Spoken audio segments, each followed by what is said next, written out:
Hello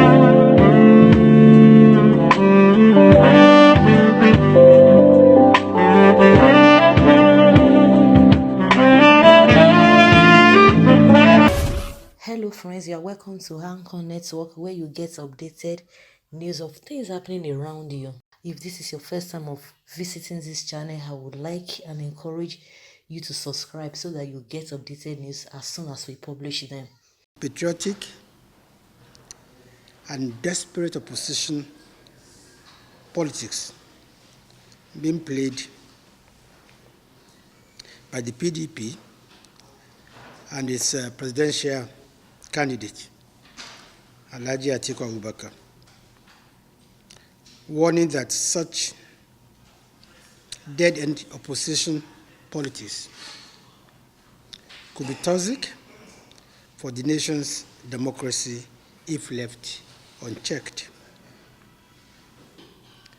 And either by coincidence or orchestration, a faceless group emerges from nowhere calling for an overthrow of a democratically elected government, a totally egregious act of treason. The federal government yesterday said the People's Democratic Party (PDP) and its presidential candidate Atiku Abubakar should stop beating the drums of war in the country.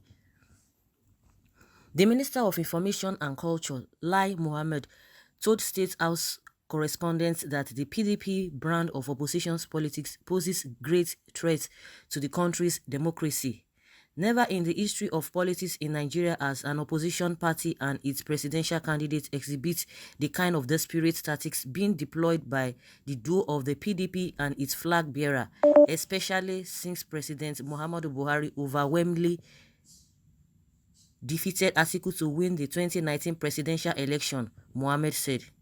The minister alleged that either by themselves or via their proxies, the PDP and its presidential candidates are doing everything possible to sabotage the Buhari administration, overheat the polity and make Nigeria seemingly ungovernable, especially through their public utterances and their poorly thought out press releases before and after the 2019 general elections.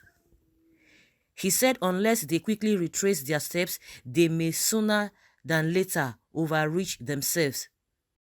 For those who may be quick to accuse the government of crying wolf, the pre-election statement credited to the former vice president that unless Nigerians vote out the APC administration, killings by herdsmen will continue and ultimately spark a series of ethno-religious crises that will be irreversible. It's looking more like a Freudian slip than anything else. Also, in recent times, the PDP has taken its desperation to a new low by attacking the judiciary, an action many see as indicating a reversal of the party's hitherto self-assured stance that has a solid case against election of the president. And either by coincidence or orchestration, a faceless group emerges from nowhere calling for an overthrow of a democratically elected government, a totally egregious act of treason.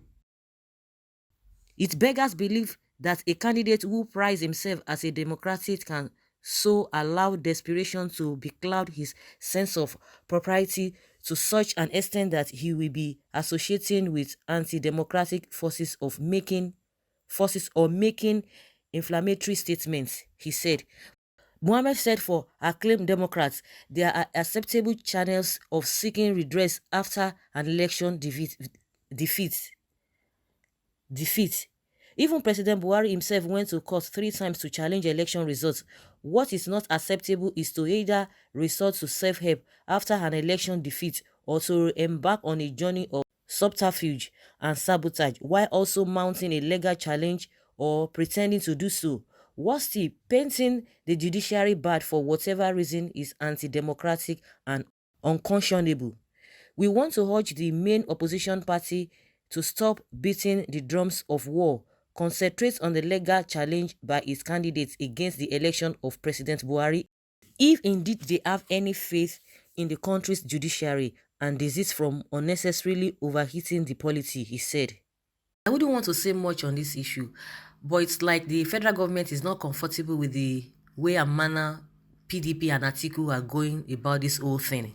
Or should we say Atiku and PDP should try and tread caution on this matter, in as much this matter is in the courts. Let the court decide at the end of the day who is the winner. They have all the evidences before the courts, so it is now left for the court to determine and to be able to say who the winner is and not. Or could we say federal government is G-train? So I would like you to put your comment down in the comment section and let's see how everything goes. Thank you very much for always listening. Bye.